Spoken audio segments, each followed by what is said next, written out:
शहर में आटे की शॉर्टेज पर महकमा खुराक इन एक्शन है। शहर में आटे की तरसील तेज कर दी गई है। शहर में आटे का वाफर स्टॉक मौजूद है और 3,30,000 थैलों की तरसील की गई है। महकमा खुराक की टीमों और अफसरान की गिरा फरोशों के खिलाफ कार्रवाइयाँ भी जारी हैं। आबादियों और कॉलोनियों में आटे की तरसील यकीनी बना रहे हैं। तफसीलात जानते हैं शहजाद खान अब्दाली से। जी शहजाद, बताइएगा। और शहर के अंदर आटे की सप्लाई और इसके म्यार को बेहतर बनाने के हवाले से महकमा खुराक एक्शन में है और इसके अफसरान और जो टीमें हैं वो मुख्तलिफ मार्केटों और बाज़ारों का और मुख्तलिफ रिहायशी इलाकों का विज़िट कर रही हैं ताकि तंदूरों पर और रिहायशी इलाकों के अंदर जो आटे की तरसील है उसको बेहतर बनाया जा सके। उस्मान भाई बताइएगा, आज कितने लाहौर शहर के अंदर जो आटे के थैले हैं वो तकसीम किए गए हैं और उसकी मॉनिटरिंग किस तरह से कर रहे हैं? जी, इस तरह से है कि सबसे पहले तो हमारा जो हम गवर्नमेंट कंट्रोल रेट के ऊपर जो है आटा प्रोवाइड कर रहे हैं और कल के दिन के अंदर 3,23,000 आटे के जो बैग्स हैं वो हमने लाहौर शहर के अंदर, लाहौर डिस्ट्रिक्ट के अंदर सप्लाई करवाए हैं। और उसके लिए फिर सर्वे टीम्स हैं जो कि इसको मॉनिटर करती हैं कि फ्लोर मिल से आटा निकल कर मुस्तहिक और जो डिज़र्व प्लेसेस हैं वहाँ तक पहुँचे। रमज़ान के हवाले से हमने हर फ्लोर मिल के पास जो है आटे की सप्लाई पहले ही सेव कर ली हुई है। हर फ्लोर मिल के पास अंदाज़न 5,000 बैग्स मौजूद हैं और रमज़ान में इस तादाद को हम जो है 4.25 लाख 4 लाख पर ले जाने का इरादा रखते हैं। बिल्कुल जी, आपने इस हवाले से गुफ्तगू सुनी। महकमा खुराक के लाहौर के जो अफसरान हैं वो फील्ड के अंदर पूरी तरह से मुतहरक हैं, सुबह से लेके रात गए तक तरसील के हवाले से और उसको हुकूमती निरखों पर मुहैया करने के हवाले से कड़ी निगरानी की जा रही है और इस हवाले से टीमें और अफसरान जो हैं वो मुकम्मल तौर पर शुक्रिया। हमारे साथ शहजाद थे, अपडेट कर रहे थे। लेस्को का नेट मीटरिंग प्रोजेक्ट के तहत सार्फिन को मशरूत कनेक्शन देने का फैसला। कंपनी ने 15 दिसंबर तक जमा होने वाले डिमांड नोटिस पर मीटर्स का इजरात शुरू कर दिया है। इस हवाले से अपडेट करेंगे, हमारे साथ शाहिद सिपरा हैं। जी आगाह कीजिएगा। लाहौर इलेक्ट्रिक सप्लाई कंपनी की जानिब से नेट मीटरिंग प्रोजेक्ट के तहत सार्फिन को मशरूत तौर पर कनेक्शन देने का फैसला किया गया है। ज़रा ने बताया है कि वजारत पावर डिवीजन के ज़बानी अहकामात की रोशनी में लेस्को समेत बिजली की दीगर तकसीमकार कंपनियों में नेट मीटरिंग प्रोजेक्ट के तहत सार्फिन को कनेक्शन देने पर अचानक पाबंदी आयद की गई।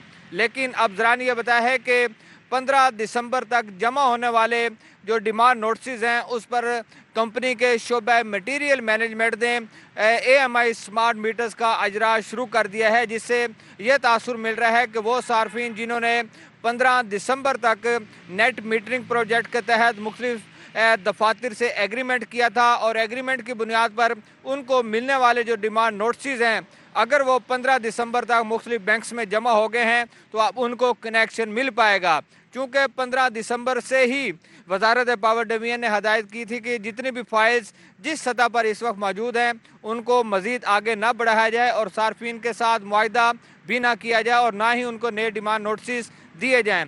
ताहम अब थोड़ी सी उसमें नरमी बरती गई है और कहा गया है कि 15 दिसंबर तक जो डिमांड नोटिस जमा हैं उन सार्फिन को AMI स्मार्ट मीटर्स दिए जाएँ। तो इसके बाद अब मुख्तलिफ दफातर की जानिब से ऑनलाइन AMI स्मार्ट मीटर्स की डिमांड जो है वो की जा रही है। जैसे ही शोबा मटीरियल मैनेजमेंट उसकी मंजूरी देगा उसके बाद नेट मीटरिंग प्रोजेक्ट के तहत वो सार्फिन जिनके डिमांड नोटिस 15 दिसंबर तक जमा है उनको कनेक्शन दे दिया जाएगा। जी बहुत शुक्रिया शायद से अपडेट करने के लिए। अभी आपको बताएं, सऊदीया की बड़ी कंपनीज की पंजाब में $1 अरब से जायद की सरमायाकारी की तैयारी। इंडस्ट्रियल ब्लॉक सोल्यूशन सऊदी अरब की तामीराती शोबे में $150 मिलियन की सरमायाकारी की तजवीज़ है। तफसीलात जानते हैं, अली रामे हमारे साथ मौजूद हैं। अली रामे, बताइएगा। सऊदी अरब की बेशतर कंपनियां पंजाब में सरमायाकारी के लिए तैयार है और इसके साथ ही पंजाब हुकूमत के साथ बेशतर कंपनियों के जो मुज़ाकरात हैं और मुशावरत वो भी कुछ हद तक मुकम्मल कर ली गई है, लेकिन कुछ कंपनियों की तरफ से अभी तक डिसाइड जो है वो नहीं किया गया।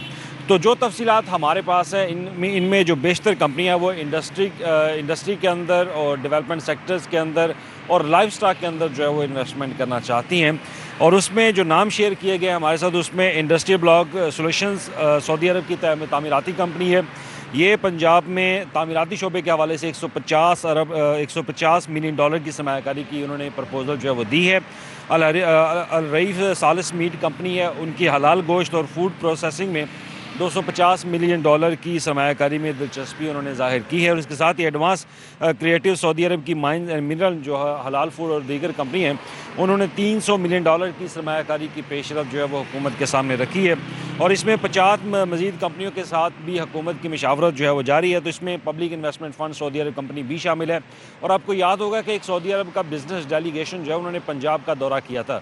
अब इसमें हतमी प्लान जो है वो, क्योंकि दोबारा ये डेलीगेशन पाकिस्तान का विज़िट करेगा और उसके बाद उनके साथ इन माहिदों पर मज़ीद काम जो है वो शुरू कर दिया जाएगा। और इसमें डेवलपमेंट सेक्टर और हलाल जो फूड है उसके हवाले से भी, मीट के हवाले से भी, life stock, agriculture, in sector में फिर सरमायाकारी जो है वो की जाएगी। जी ठीक है, बहुत शुक्रिया अली रामे। आगे बढ़ते हुए आपको बताएं कि शहर में ठंडी हवाएं चलने से मौसम सर्द हो गया। मौजूदा दर्जा हरारत 13 डिग्री सेंटीग्रेड रिकॉर्ड किया गया। शहर में सूरज और बादलों की आंख मचोली भी जारी है। समरा फातिमा हमारे साथ है। समरा, बताएगा कैसा मौसम है शहर का? जी बिल्कुल, इस वक्त सूरज और बादलों के माबैन आंख मचोली देखने में नजर आ रही है। कभी सूरज जलवागर है तो कभी शहर लाहौर को बादलों ने अपनी लपेट में ले रखा है। इस वक्त मौजूदा दर्जा हरारत 13 डिग्री सेंटीग्रेड तक रिकॉर्ड किया जा रहा है, जबकि कम से कम दर्जा हरारत 4 डिग्री सेंटीग्रेड रहने के इम्कान बताए गए हैं। इस वक्त हवा में नमी का तनासुब 70% तक है और 5 किलोमीटर फी घंटा की रफ्तार से हवाएं चलने का सिलसिला भी जारी है। महकमा मौसमियात की जानिब से यही कहा जा रहा है कि शहर का मौसम खुश्क रहेगा, सर्द रहेगा, धुंध में भी इजाफा देखने में नजर आएगा, सर्दी की शिद्दत भी बढ़ेगी, लेकिन आइंदा 24 घंटों तक शहर में बारिश के कोई इम्कानात मौजूद नहीं है। 16 जनवरी से मगरबी हवाएं मुल्क के बलाई इलाकों में दाखिल होंगी तो शहर लाहौर में भी हल्की से दरमियाने दर्जे की बारिश हो सकती है, जिससे सर्दी की शिद्दत में जो है वो मजीद इजाफा देखने में नजर आएगा। और साथ ही साथ ये कहा जा रहा है कि शहरियों को खुश्क सर्दी से तो निजात मिलेगा ही, लेकिन फिजाई मेयार भी बेहतर रिकॉर्ड किया जाएगा। फिजाई आलूदगी के हवाले से बात कर लीजिए तो इस वक्त लाहौर जो है वो दुनिया के आलूदा तरीन शहरों में पहले नंबर पर आ चुका है और आलूदगी की शरह 236 तक रिकॉर्ड की जा रही है। शहर के मुख्तलिफ इलाकों में आलूदगी की शरह जो है वो गैर सेहत बख्श है और अगर मुख्तलिफ इलाकों पर अगर नजर डाले जाए तो उससे कैंट के अतराफ में AQI 340 तक रिकॉर्ड किया जा रहा है, जबकि सिविल सेक्रेटरीट के अतराफ में आलूदगी की शरह 290 तक रिकॉर्ड की जा रही है। बरकी रोड के अतराफ में 284, गुलबर्ग 2 के अतराफ में आलूदगी की शरह 274 रिकॉर्ड की जा रही है। बेदिया रोड के अतराफ में 291, जबकि इकबाल टाउन के अतराफ में आलूदगी की शरह 249 तक रिकॉर्ड की जा रही है। माहिरीन शहरियों को बारहा खबरदार कर रहे हैं कि अपने आप को सर्दी से भी महफूज रखें, जबकि फिजाई आलूदगी से भी बचने के लिए मास्क का इस्तेमाल हर सूरत यकीनी बनाए। सुबह रात के औकात में धुंध काफी देखने में नजर आती है तो शहरियों से यही कहा जा रहा है कि गैर जरूरी सफर से भी गुरेज किया जाए, बच्चों और बुजुर्गों का भी खास ख्याल रखा जाए, गर्म मलबूसात का इस्तेमाल किया जाए और इसी के साथ साथ नज़ला जुकाम खांसी से महफूज रहने के लिए माहिरीन और डॉक्टर्स की हिदायत पर अमल किया जाए। जी। हाई कोर्ट आला अदलिया के जजेस की सोशल मीडिया पर किरदार कुशी मुहिम। डायरेक्टर NCCIA हशमत कमाल, deputy attorney general Asad Ali Bajwa पेश। एडवोकेट जनरल पंजाब मोहम्मद अमजद परवेज समेत दीगर हाई कोर्ट में पेश हुए। क्या अहकाम जारी किए गए हैं अदालत की जानिब से? मलिक अशरफ से जान लेते हैं। जी मलिक अशरफ। जी बिल्कुल, आज लाहौर हाई कोर्ट ने जजेस की सोशल मीडिया पर किरदार कशी के खिलाफ मुहिम की दरख्वास्त पर DG NCCI को 15 जनवरी को ज़ाती से में तलब कर लिया है और अदालत ने वफाकी हुकूमत को जजेस के खिलाफ गैर मुनासिब मवाद फौरी हटाने का हुक्म दिया है। जस्टिस अलीजा बाजवा ने रिमार्क दिया है कि जजेस के खिलाफ जारी कैंपेन साइबर दहशत गर्दी है। लाहौर कोर्ट की जस्टिस अलीजा बाजवा ने इस केस की समाअत की तो दरख्वास्त गुजार की जानब से मियां दाऊद एडवोकेट पेश हुए और उन्होंने अदालत को बताया कि गुज़श्ता 4 हफ्तों से लाहौर हाई कोर्ट की खवातीन जजेस के खिलाफ सोशल मीडिया पर मनफी प्रोपोगंडा किया जा रहा है। वकील दरख्वास्त गुजार ने बताया कि मुल्क भर की बार एसोसिएशन ने जजेस के खिलाफ कैंपेन की मजम्मत की, मगर किसी रियासी इदारे ने कार्रवाई नहीं की। दौरान समाअत अदालत ने सरकारी वकील से इस्तफसार किया कि लॉ ऑफिसर साहब ये बताएं कि NCCI का सो मोटो का इख्तियार खत्म हो गया है। NCCI के पास साइबर जो पुलिसिंग का इख्तियार है, इदारा क्यों सो रहा है? जिस तरह मौजूद जजेस के खिलाफ कैंपेन चल रही है, इदारे क्यों खामोश हैं? अगर NCCI कानून के मुताबिक अपनी ड्यूटी अदा नहीं कर रहे तो ये बदनीति है। अदलिया के इदारे को टारगेट करना साइबर दहशतगर्दी है। क्या NCCI ने केस की इंक्वायरी का जो लेटर है वो या PTA को मवाद हटाने के लिए कहा? मजीद जस्टिस अलीजा जिसपे वकील ने बताया कि NCCI हेडक्वार्टर से चेक कर लेते हैं। दौरान समाअत एडवोकेट जनरल पंजाब ने अदालत के सामने पेश हुए और बयान दिया कि हम ऐसी कैंपेन्स की मजम्मत करते हैं। अदालत ने एडवोकेट जनरल को NCCI की मुआवनत की हदायत कर दी। अदालत ने रिमार्क दिए कि आप कोई पोस्ट नजर नहीं आनी चाहिए, अगर पोस्ट नजर आई तो डीजी एनसीसीआई जिम्मेदार होंगे। अच्छा मलिक अशरफ, दूसरी जानिब हमें ये भी बताइएगा, पंजाब यूनिवर्सिटी ने सिविल कोर्ट के तलबा को मिलने वाले रिलीफ को लाहौर हाई कोर्ट में चैलेंज कर दिया है, क्या वाक़त है ये? इस मामले पर भी अपडेट कीजिए। जी बिल्कुल, आज लाहौर हाई कोर्ट में पंजाब यूनिवर्सिटी ने लड़ाई झगड़े के दौरान निकाले गए तलबा के मुतालिक दरखास्त दायर की और पंजाब यूनिवर्सिटी ने सिविल कोर्ट के तलबा को मिलने वाले रिलीफ को लाहौर हाई कोर्ट में चैलेंज किया था, जिसपे हाई कोर्ट ने सिविल कोर्ट का हुक्म इम्तनाई फौरी तौर पर मुअत्तल करने की सजा मुस्तरद की और अदालत ने फ्री कैन वकला को नोटिस जारी करते हुए जवाब तलब किया है। जस्टिस राहील कामरान शेख ने रिमार्क दिए कि बच्चों के मुस्तकबिल का मामला है, अदालत इस मामले को संजीदगी से लेगी। जिन जो लड़ाई झगड़े में मुलव्वस तलबा हैं उनको निकाला गया है, तो उन्होंने पंजाब यूनिवर्सिटी के वकील से मुकालमा करते हुए कहा कि आप चाहते हैं कि ये पक्के क्रिमिनल बन जाएं।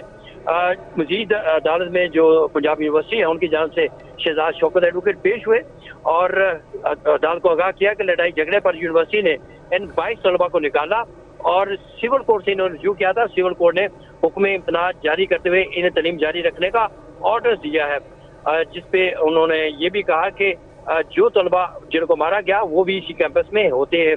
जिसपे जस्टिस राहील कामरान शेख ने जो वकील हैं शहजाद शौकत से मुकालमा करते हुए कहा कि आपने कोर्ट की सिर्फ 2 नुकात पे मामलत करनी है। क्या तलबा को कानून के मुताबिक डील किया गया? क्या तलबा को दी जाने वाली सजा उनकी गलती की मुताबिकत रखती है? मजीद ये भी कहा कि यूनिवर्सिटी ने। ठीक है, बहुत शुक्रिया मलिक अशरफ अपडेट करने के लिए। डॉक्टर यास्मीन राशिद की इंतखाबी उज़रदारी मुस्तरद, इंतखाबी उज़रदारी के फैसले की मुसद्दिका नकूल लेने के लिए यास्मीन राशिद का इलेक्शन ट्रिब्यूनल से रुजू। तफसीलात जानते हैं, जमालुद्दीन जमाली हमारे साथ मौजूद हैं। जी जमालुद्दीन जमाली, अपडेट कीजिएगा। जी बिल्कुल, MA 130 से डॉक्टर यास्मीन राशिद की नवाज शरीफ के खिलाफ इंतखाबी उज़रदारी की दरख्वास्त मुस्तरद हुई थी, जिसके फैसले की नकूल हासिल करने के लिए इलेक्शन ट्रिब्यूनल जो है उससे रुजू किया। इंतखाबी जो इनके वकील हैं डॉक्टर यास्मीन राशिद के राना मुदस्सर उमर, उन्होंने ये जो नकूल है वो हासिल करने के लिए दरख्वास्त दायर की है, जिसमें उन्होंने कहा गया था कि उनको ये 20 दिसंबर को फैसला हुआ था इंतखाबदारी का, तो डॉक्टर यास्मीन राशिद की दरख्वास्त इलेक्शन पिटीशन खारिज हो गई थी, जिसके लिए ट्रिब्यूनल की मुसद्दका जो फैसला है उसकी मुसद्दका नकूल के लिए 31 दिसंबर को रुजू नहीं किया, जिसके बावजूद जो है वो उनको रुजू किया मगर उनको नकूल नहीं मिली और उन्होंने इस हवाले से इलेक्शन ट्रिब्यूनल जो है इलेक्शन कमीशन में दरख्वास्त दायर की है कि उनको ये नकूल फराहम की जाएगी। ठीक है, बहुत शुक्रिया जमालुद्दीन जमाली अपडेट करने के लिए।